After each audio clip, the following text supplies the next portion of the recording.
Natural hair colour కోసం చూస్తున్నారా? అయితే Anoos henna and black expert వాడండి.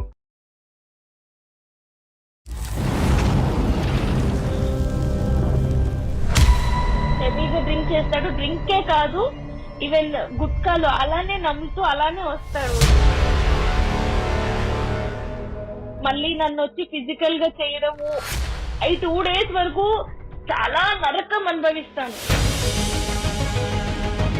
100% అందరినీ అన్ని సందర్భాల్లో సంతోష పెట్టగలిగేటటువంటి కెపాసిటీ, అనుభవం, వయస్సు నీకు లేవు. అడ్జస్ట్ అవ్వు అంటున్నారు. ఎన్ని రోజులు అడ్జస్ట్ అవ్వాలి? ఎంతకాలం అడ్జస్ట్ అవ్వాలి?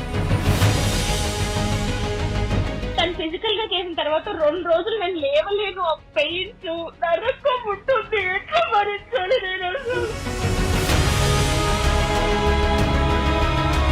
4 గోడల మధ్య జరిగిన ఒక విషయాన్ని ఒక ఆడపిల్ల బహిరంగంగా ఇలా ఫోన్లో చెప్తోందంటే మెరైటల్ రేప్ అంటారు దీన్ని.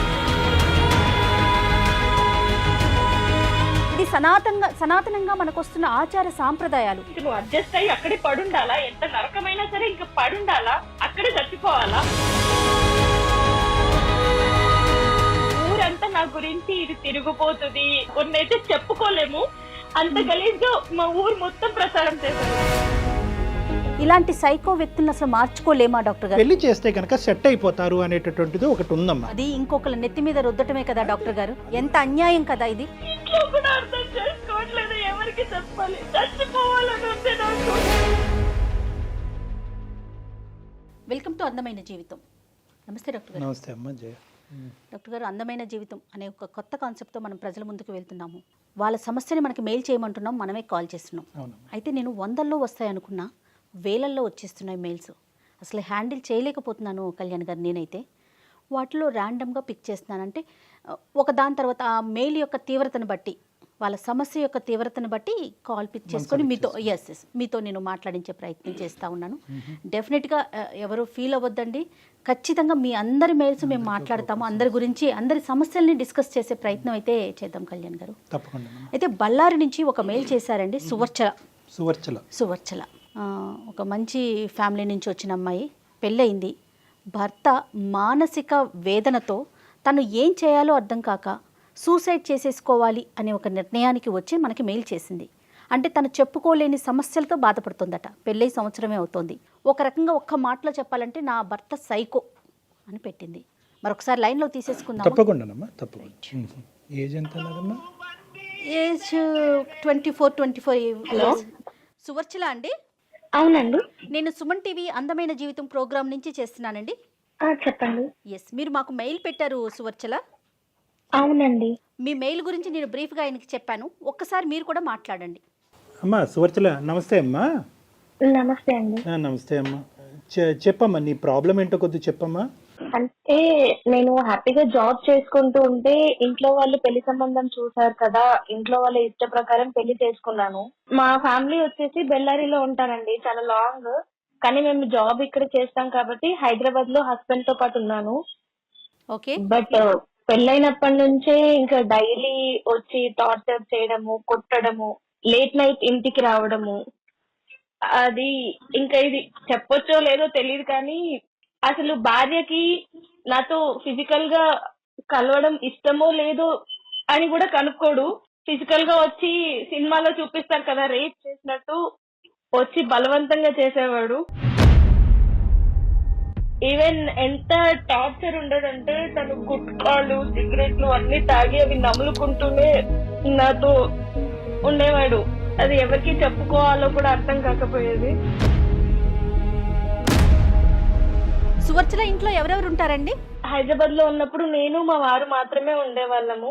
ఇంకా నైట్ ఏ టైం పడితే ఆ టైం ఫ్రెండ్స్ ని తీసుకొచ్చి నాకు అది వండి పెట్టు, ఇది వండి పెట్టు, నువ్వు ఇప్పుడు చేస్తావా లేదా.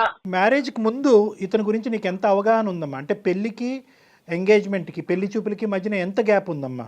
అంటే మా ఎంగేజ్మెంట్ కూడా అవ్వలేదన్నమాట. ముహూర్తాలు పెట్టుకున్నారు, ఎంగేజ్మెంట్ వద్దు అని చెప్పి డైరెక్ట్ గా పెళ్లి చేశారు. యాక్చువల్లీ ఇంకో విషయం ఏంటంటే అతనికి పెళ్లికి ముందే ఒక ఎంగేజ్మెంట్ క్యాన్సిల్ అయిపోయిందంట. ఎంగేజ్మెంట్ అయిపోయిన తర్వాత పెళ్లి క్యాన్సిల్ అయిపోయింది. ఆ విషయం ఊర్లో వాళ్ళందరికీ తెలుసు కానీ మాకు చెప్పలేదు. అంటే అబ్బాయి ఏమన్నా ఇప్పుడు మేము అడిగితే అబ్బాయి మంచోడే అనుకున్నామమ్మా, ఇంత దారుణంగా చేస్తాడని అనుకోలేదు మేము. ఎవరిని అడిగారు సువర్చల మీరు? అంటే అబ్బాయిది మాది ఒకటే ఊరు. అంటే ఈ కోవిడ్ లాక్డౌన్ వల్ల మేము ఇంటికి వెళ్ళిపోవాల్సి వచ్చింది, అక్కడే ఉంటున్నాము. వాళ్ళు మేము ఒకటే ఊరు, అంటే పక్క వీధి, అంటే కొంచెమే గ్యాప్ అన్నమాట వాళ్ళ ఇంటికి మా ఇంటికి. ఓకే, ఏం చేస్తుంటాడు అతను? Software engineer. ఓకే, మీ ఇద్దరు ఏజ్ గ్యాప్ ఎంతమ్మా?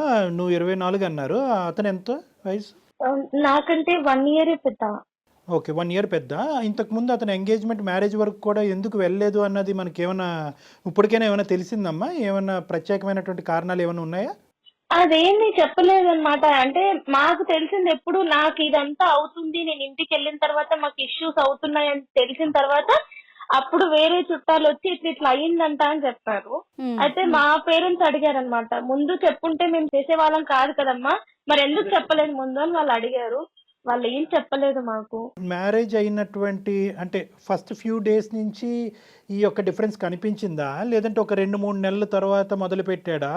ఆస్తిపాస్తుల గొడవలు కానీ కట్న కానుకల విషయాల్లో ఏమన్నా గొడవలు ఉన్నాయా? ఇంకేమన్నా అలాంటివి ఏమైనా ఉన్నాయమ్మా? అంటే స్మూత్ గానే ఫ్యూ డేస్ నుంచే స్టార్ట్ చేశాడు, బట్ హైదరాబాద్ లో ఉన్నాం కదా, పేరెంట్స్ కి చెప్పి బాధ పెట్టడం ఎందుకని నేను అడ్జస్ట్ అవుతూ వచ్చాను. ఇంకా లాక్డౌన్ వల్ల ఇంటికి వెళ్ళడము, పక్కనే ఉండడము, ఎవరైనా ఇంటికి వచ్చినప్పుడు అమ్మగారి ఇంటికి వెళ్తే ఫోన్ చేసి నువ్వు మీ అమ్మగారి ఇంట్లోనే ఉంటావా రావా అని చెప్పి ఇంటికి వెళ్ళిన తర్వాత కొట్టడము, ఇవన్నీ చేసేవాడు. ఇంట్లో అప్పటికి నేను చెప్పలేదు, కానీ ఒక ఇష్యూ వల్ల నేను అతనితో నన్ను బాగా కొట్టడం వల్ల నేను ఇంటికి వచ్చేసాను. ఇంటికి వచ్చిన తర్వాత 3 months అయినా సరే నాకు ఒక కాల్ కానీ మెసేజ్ కానీ ఏమీ లేదు, కనీసం వస్తావా ఇంటికి అని కూడా అడగలేదు.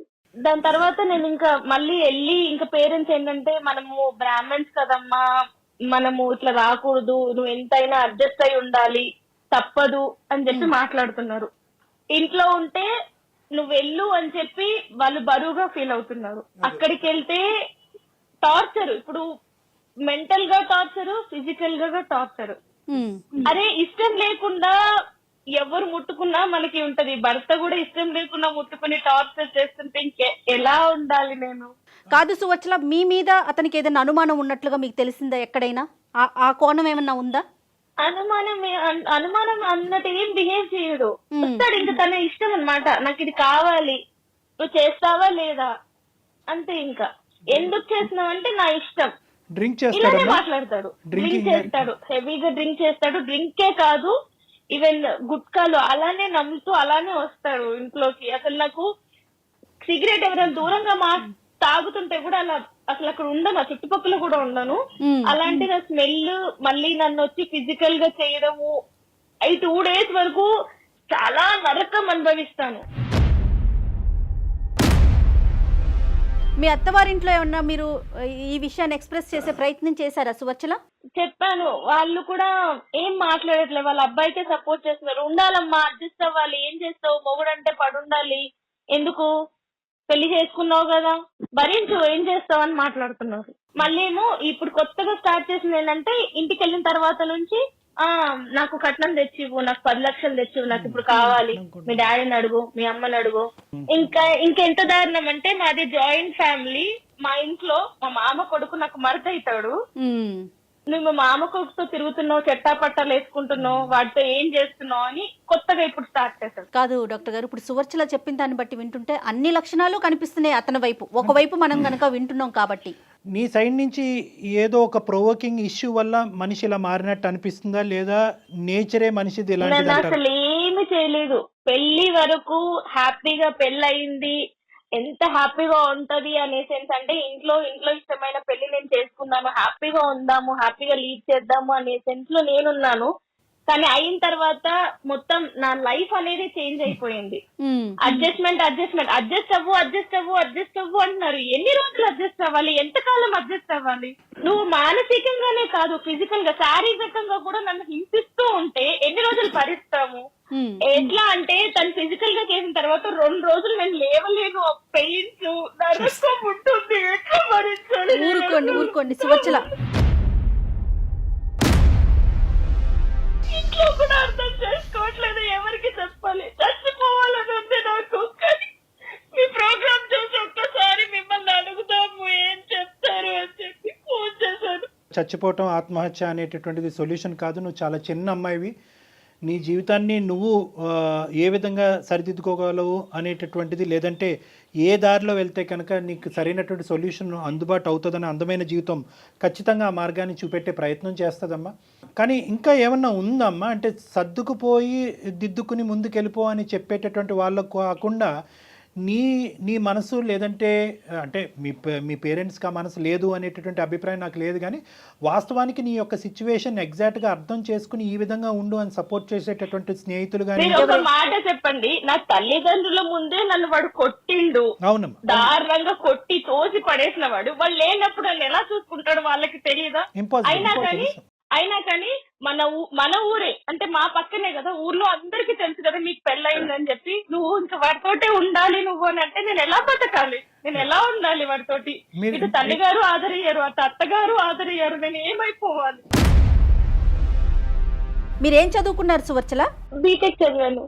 జాబ్ చేయాలి అనే ఆలోచన ఏమైనా ఉందా? అంటే మీ ఇంట్లో జాబ్కు పంపించే ఆలోచన వాళ్ళకి పేరెంట్స్ అసలు ఉందా? బిఫోర్ మ్యారేజ్ పెళ్లి ముందు వరకు చేశాను, పెళ్లి తర్వాత కూడా చేశాను. ఓకే. మధ్యలో ఇంకా ఈయనకి కష్టం అవుతుంది, నాకు ఎవరు వండి పెడతారు అని వాళ్ళ మదర్ కొంచెం చెప్పడం వల్ల జాబ్ మానేసి ఇంట్లోనే నేను ఉన్నాను. ఓకే. ఇంట్లోనే ఉన్నారు. అమ్మ మీరు ఎంతమంది అమ్మా? అక్క చెల్లెలు ఎంతమంది అమ్మా మీరు? మేము ఇద్దరం అండి. మీరిద్దరే. మరి నీకేమన్నా అనిపించిందమ్మా అంటే నీ పెళ్లి చేసేటటువంటి దాంట్లో కొద్దిగా ఎంక్వైరీస్ కానీ, లేదంటే కొద్దిగా క్షుణ్ణంగా విశ్లేషించిన తర్వాత ఒక అబ్బాయిని వెతికి పెళ్లి చేసినట్టుగా నీకు అనిపించిందా? ఎందుకు ఇద్దరు అమ్మాయిలు ఉండేటటువంటి చోట ఎందుకు ఈ తొందరపాటు? అంటే ఇన్ని క్యారెక్టర్స్ ఒక మనిషి. నేను అడిగాను, వాళ్ళు అడిగారు, మేమంతా చూసి ఆరాధించి, మరి పెద్ద ఫ్యామిలీ కదా, అందరూ కనుక్కున్న అబ్బాయి మంచోడే చుట్టుపక్కల వాళ్ళే అందరూ చెప్పారు. ఇప్పుడు ఎంత దారుణం అయిపోయిందంటే అబ్బాయి గురించి తెలిసి కూడా వాళ్ళే ఇప్పుడు నన్ను అంటున్నారు. అంటే ఈ అబ్బాయి ఏం చేశారంటే, నేను ఇప్పుడు వేరే వాళ్ళని ఏమైనా పెళ్లి చేసుకుంటానేమో తనకి డైవర్స్ ఇచ్చి అని చెప్పి ఊరంతా నా గురించి ఇది తిరిగిపోతుంది, మొగుడుతో సరిగ్గా ఉండదు, ఎంత గలీజ్ కొన్నైతే చెప్పుకోలేము, అంత గలీజ్ గా మా ఊరు మొత్తం ప్రచారం చేశారు. కానీ కళ్యాణ్ గారు ఇక్కడ చూడండి, వాళ్ళే వచ్చి నన్ను చెడుగా అంటున్నారు. ఓకే, వాళ్ళ పేరెంట్స్ తప్పిదం అనేది ఎంత స్పష్టంగా కనిపిస్తోంది. ఈ రోజుల్లో అబ్రాడ్ లో ఉండే వాళ్ళ ఫ్యామిలీలే పూర్తిగా ఎంక్వైరీలు చేసి ముందు వెనక ఆలోచించి పెళ్లిళ్ళు చేస్తున్నారు కదా. పక్క సందులో ఉన్న అబ్బాయి గురించి ఎంక్వైరీ చేసుకోకుండా ఆడపిల్లని ఇచ్చేస్తున్నారు. అంటే తల్లిదండ్రులు విశ్లేషణ చేయలేదా అనేటటువంటిది ఒక ఎత్తు. యూజువల్గా ఏంటంటే ఈ టైప్ ఆఫ్ పర్సనాలిటీస్ సమాజంలో 2 నుంచి 4% ఉన్నారమ్మా. 2 to 4% మంది ఉన్నారు.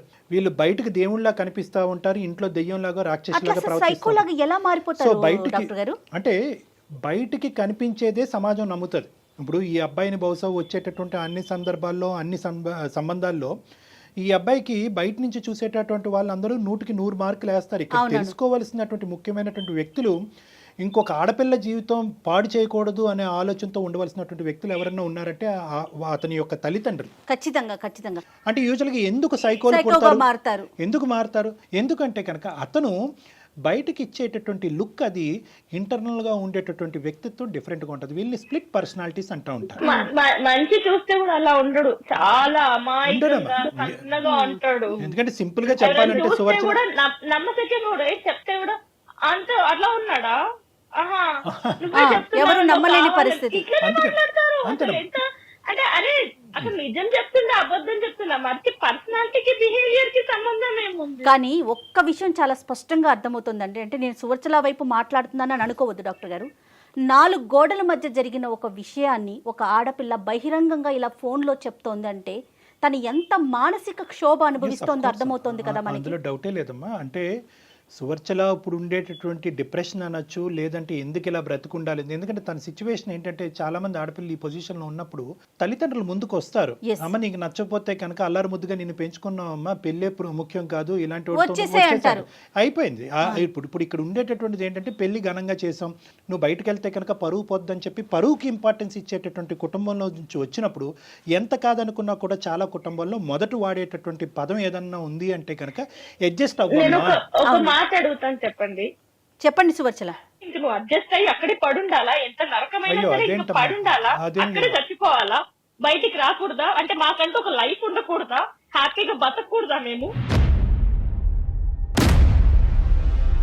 ఏ కుటుంబంలో అయినా కూడా తల్లిదండ్రులు ప్రధానంగా ఒక పెళ్లి జరిపిన తర్వాత కూతురు వచ్చి నేను ఎంత టార్చర్ అనుభవిస్తున్నాను అనేటటువంటి మాట చెప్పినా కూడా తల్లిదండ్రులు ప్రధానంగా మొదట్లో ఏమంటారంటే అమ్మా సర్దుకుపోవమ్మా, ఏమైనా తప్పులుంటే దిద్దుకుపోవమ్మా, కాలం అనేటటువంటిది ఒక వైద్య పరికరంగా పనిచేసి అతనిలో ఒక మార్పుని తీసుకొస్తుందమ్మా, లేదంటే పిల్లలు పుట్టిన తర్వాత ఒక మెచ్యూరిటీ వస్తుందమ్మా, లేదంటే ఉద్యోగం మారితే కనుక ఇలా ఏదో చెప్తూ ఉంటారమ్మా. దాన్ని మనం తప్పుపట్టవలసినటువంటి అవసరం లేదు.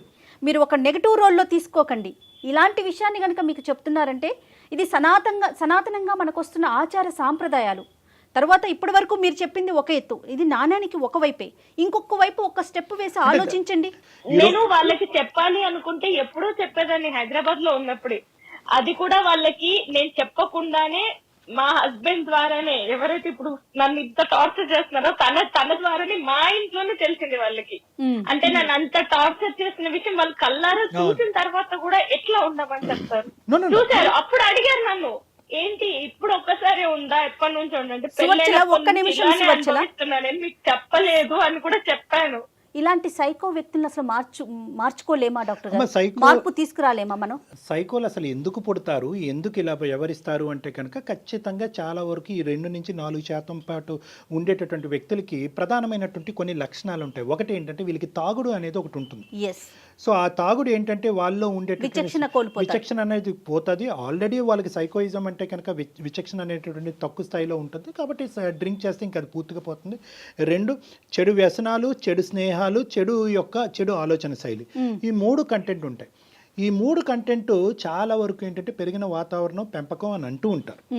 ఎందుకు నేను ఇక్కడ పెంపకం అనే మాట అంటున్నానంటే కనుక ఇప్పుడు సువర్చల చెప్పినటువంటి ఈ గుణాలన్నీ కూడా, ఈ లక్షణాలన్నీ కూడా బహుశా తల్లిదండ్రులు చూడలేదంటారా? వాళ్ళ అబ్బాయిలు ఇన్ని సంవత్సరాలు చూడలేదంటారా? ఖచ్చితంగా చూసుంటారు. కానీ మన సంప్రదాయంలోని లేదంటే మన యొక్క దాంట్లో ఏంటంటే అబ్బాయికి కానీ లేదంటే కొన్ని సందర్భాల్లో అమ్మాయికి కానీ ఒక చెడు వ్యసనం కానీ, చెడు అలవాట్లు కానీ, చెడు పద్ధతులు కానీ, మానసిక పరిస్థితులు కానీ ఇలాంటివి ఉంటే కనుక పెళ్లి చేస్తే కనుక సెట్ అయిపోతారు అనేటటువంటిది ఒకటి ఉందమ్మా. అది ఇంకొకళ్ళ నెత్తి మీద రుద్దటమే కదా డాక్టర్ గారు? అంతే. ఎంత అన్యాయం కదా ఇది.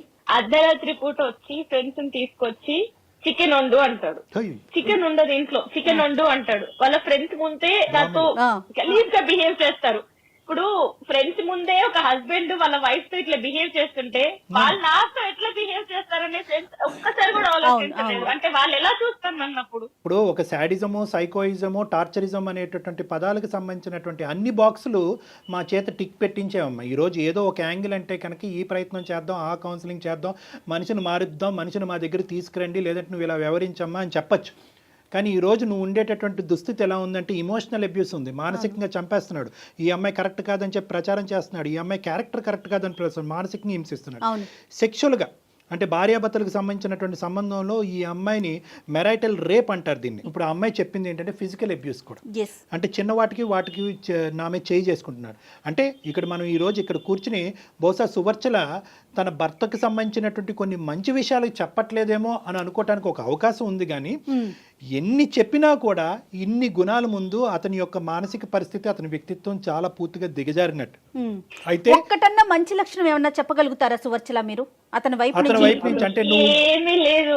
పెళ్ళైనప్పటి నుంచి మేము కలిసి ఉన్నప్పటి నుంచి నాకు రోజు ఏడుపు, ఎవ్వరికి, ఎందుకంటే ఇద్దరమే ఉండేది. ఊర్లో అమ్మ వాళ్ళు ఉన్నారు, వాళ్ళకి ఫోన్ చేసి చెప్పలేను, ఏ ఫ్రెండ్ కి చెప్పలేను, ఎవ్వరికి చెప్పక నేను నరకం అనుభవించి, నిజంగా అందరు అంటారు కదా లాక్డౌన్ కొందరికి నష్టం చేసిందని చెప్పి, నాకు నిజంగా మేలు చేసింది. ఎందుకంటే లాక్డౌన్ వల్ల నేను మా అమ్మ వాళ్ళ ఇంటికి వెళ్ళాను, అతని గురించి నిజం తెలిసింది. అయినా కూడా నాకు కష్టాలు అనేవి తప్పలేదు. నేనేం చేయాలి? ఇక నాకు చావే నా గతి. లేదు సువర్చల, అసలు ఎప్పటికీ అలాంటి ఆలోచనే పెట్టుకోవద్దు దయచేసి. Suvarchala, without any second thought get out of this marriage అమ్మా, come out of this marriage. ఎందుకంటే నో ఇది ఏంటంటేనమ్మా, బేసికలీ ఇక్కడ నువ్వు ఏడవటం, చనిపోవటం, లేదంటే చంపబట్టం, ఈ 3 అంశాల్లో ఏదో ఒకటి జరుగుతుందమ్మా నీ జీవితంలో. ఇటువంటి వ్యక్తి కాదు కళ్యాణ్ గారు, ఒక్క నిమిషం వాళ్ళ పేరెంట్స్ తో మాట్లాడించే ప్రయత్నం చేయలేమా? చేయవలసినటువంటి ప్రయత్నం ఏదన్నా తల్లిదండ్రుల ద్వారా చేయాలి అనేటటువంటి ఆలోచన తనుకుంటే ఖచ్చితంగా చేయాలి. కానీ తన నిర్ణయం మీద తను నిలబడేటటువంటి శక్తి సామర్థ్యాలు తను పెంపొందించుకోవాలి. ఎస్ నువ్వు ఒక నిర్ణయం తీసుకొని నేను అబ్బాయితో విడిపోతాను అన్నా కూడా నువ్వు విడిపోతే మేము చచ్చిపోతాము. ఒకటి సువర్చల అమ్మ, you cannot satisfy 100% of the people 100% of the time. ఈ ఈక్వేషన్ ఎప్పటికీ గుర్తుపెట్టు. 100% అందరినీ అన్ని సందర్భాల్లో సంతోష పెట్టగలిగేటటువంటి కెపాసిటీ, అనుభవం, వయస్సు నీకు లేవు. తల్లిదండ్రుల దగ్గర నుంచి బ్లాక్మెయిల్ వచ్చినా ఏది వచ్చినా ఇది నీ జీవితానికి సంబంధించినటువంటి అంశం. ఒక్కసారి అర్థం కానటువంటి తల్లిదండ్రులకి 2 సార్లు చెప్పు. నీ ద్వారా అర్థం కానటువంటి తల్లిదండ్రులకి నీ ద్వారా నీకు సంబంధించినటువంటి వ్యక్తుల ద్వారా చెప్పేటటువంటి ప్రయత్నం చేయి. సోషల్ అబ్యూజ్ అంటే ఏంటో వాడికి విడమర్చి చెప్పు. సెక్షువల్ అబ్యూజ్ అంటే ఏంటి అన్నది వాడికి విడమర్చి చెప్పు. ఇమోషనల్ అబ్యూజ్ ఏంటి అన్నది విడమర్చి చెప్పు. ఫిజికల్ అబ్యూజ్ అన్నది ఏంటి విడమర్చి చెప్పు. ఎందుకు అంటే కనుక చాలా సందర్భాల్లో నేను ఇందాక అన్నట్టుగా అడ్జస్ట్ అయ్యి వేచి చూడు అనేటటువంటి పదం ప్రతి కుటుంబంలో ప్రతి తల్లిదండ్రులు వాడేటటువంటిది. కానీ ఇక్కడ చూడవలసింది ఏంటంటే డ్యూరేషన్ ఆఫ్ టైం. అంటే కేవలం సంవత్సరంకే ఈ అమ్మాయి ఎలాంటి నిర్ణయం అనేటటువంటి అంశానికంటే ఇక్కడ ప్రధానంగా చూడవలసింది ఏంటంటే Suvarchala, the intensity of the torture and the quality of the torture. అంటే అన్ని రంగులు అన్ని హంగుల్లో ఒక మనిషి భరించలేక ఈరోజు సువర్చల మనతో ఇలా ఫోన్ చేసి మాట్లాడుతుంది అంటే కనుక అందమైన జీవితం అనే ఈ వేదిక ఉండటం వల్ల అమ్మాయి ఫోన్ చేసి చెప్తుంది. లేదంటే ఈ అమ్మాయి ఈ రోజు ఇంకో ఆత్మహత్య ధోరణం ఇంకో పనికి పూనుకోలేదు అనేది గ్యారంటీ లేదు కదా. అవును. సొల్యూషన్ ఏం చెప్తారు ఫైనల్ గా చెప్పండి. Know the thing is Suvarchala, ఇక్కడ సొల్యూషన్ ఈజ్ స్ట్రైట్ ఫార్వర్డ్ అమ్మా. ఇక్కడ ఏంటంటే అన్ని కెపాసిటీస్లో అన్ని విధాలుగా అమ్మ Suvarchala, are you there? Okay అమ్మ, నువ్వు గుండె నిబ్బరం చేసుకుని ధైర్యంగా ఉండమ్మా. ఎందుకంటే ఈ రోజు నీకు బోల్డ్ అంత భవిష్యత్తు ఉంది.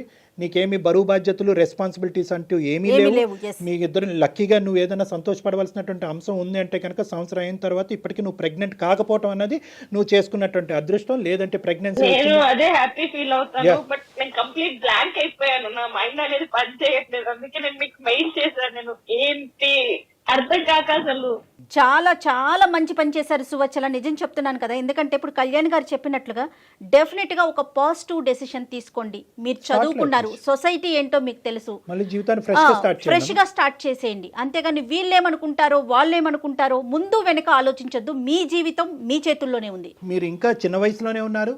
ఇది ఒక పీడకల్లా మర్చిపోవాలి అనేటటువంటి ఉద్దేశం మా అందరికీ ఉంది. కాబట్టి ఎటొచ్చి మీకు ఏదైనా అడ్డం ఉంది అంటే కనుక ఏ విధంగా మీ తల్లిదండ్రుల్ని కన్విన్స్ చేయాలి అన్నది ఒక్కటే ఇక్కడ మీ సమస్య. కాబట్టి మీరు ఇమోషనల్గా ఉన్నారు. చాలా ఇమోషనల్గా ఉండటం వల్ల ఏమవుతున్నారంటే మీరు అనుభవించినటువంటి కంటెంట్ ఏదైతే ఉందో అది మీ పేరెంట్స్కి సరిగ్గా కమ్యూనికేట్ చేయలేకపోతున్నారేమో. కన్ఫ్యూజ్. వయసు చిన్నదమ్మా, అనుభవం చిన్నది. ఒక సంవత్సరం అన్ని రకాలుగా చెప్పాను, వినట్లేదు. ఇప్పుడు వాళ్ళు వినకపోతే నేనేం చేయాలి? ఇంకెంత పచ్చిగా చెప్పాలి? పేరెంట్స్ కి ఎవరైనా అంత పచ్చిగా చెప్తారా? అరే నా మొగుడు ఇలా చేస్తున్నాడు అని చెప్పి ఎవరైనా చెప్పుకుంటారా? ఆయన చెప్పినా కూడా వినట్లేదు. అమ్మ ఇక్కడ ఏదన్నా కూడా you have to take a stands అమ్మ. నేను సింపుల్గా చెప్తున్నాను, నువ్వు గుండె నిబ్బరం చేసుకుని ధైర్యంగా ఉండు. తల్లిదండ్రులకి చెప్పేటటువంటి విధాలుగా అన్ని విధాలుగా నువ్వు ప్రయత్నం చేయి. ఎవరైతే కనుక వాళ్ళ మాట వింటారో వాళ్ళ ద్వారా చెప్పేటటువంటి ప్రయత్నం చేయి. లాస్ట్ అండ్ ఫైనల్ నువ్వు ఇంకొకటి కూడా చెప్తానమ్మా. బహుశా నీ తల్లిదండ్రులకి నువ్వు కన్వే చేసిన తర్వాత మీ తల్లిదండ్రులు అటువైపు తల్లిదండ్రులు ముందుకొచ్చి జస్ట్ ఫర్ దేర్ సాటిస్ఫాక్షన్, వాళ్ళ సంతోషం సంతృప్తి కొరకు మీరిద్దరూ మ్యారేజ్ కౌన్సిలింగ్కి వెళ్ళి ఒక్కసారి ఆఖరి అవకాశం ట్రై చేయండి అని చెప్తే దానికి కూడా నేను రెడీగా ఉన్నానమ్మా. అది కూడా నువ్వు ఏకీభవించి నువ్వు ఇలా వెళ్దాము, ఇది ఒకసారి ట్రై చేద్దాం అనే ఉద్దేశం నీకు ఉంటే కనుక will try that. Otherwise will close that door also. Second కాకుండా ఫస్ట్ చెప్పారు కదా, కొత్త లైఫ్ స్టార్ట్ చేయమని. ఓకే అమ్మా, ఆల్ ద బెస్ట్. కన్విన్స్ చేయడానికి డెసిషన్ తీసుకుంటాను. అలాగే తల్లి, అలాగేనమ్మా, షూర్. మీ పేరెంట్స్ కి ఎవరు చెప్తే వింటారో వాళ్ళతో చెప్పించే ప్రయత్నం చేయండి సువర్చల. రైట్, అదే ట్రై చేస్తాను. అంటే మీరు మాట్లాడిన తర్వాత కొంచెం చిన్న హోప్ వచ్చింది. Very good. కంటిన్యూ చేస్తాను. Thank you so much. కాల్లోనే కాదు సువర్చల, మీకు ఎప్పుడు ఎలాంటి అడ్వైస్ కావాలన్నా కూడా డెఫినెట్ గా మాకు పర్సనల్ గా మీరు మెయిల్ చేయొచ్చు. ఓకే అండి, thank you. Thank you Suvarchala. God bless you అమ్మా, ఆల్ ద బెస్ట్ తల్లి.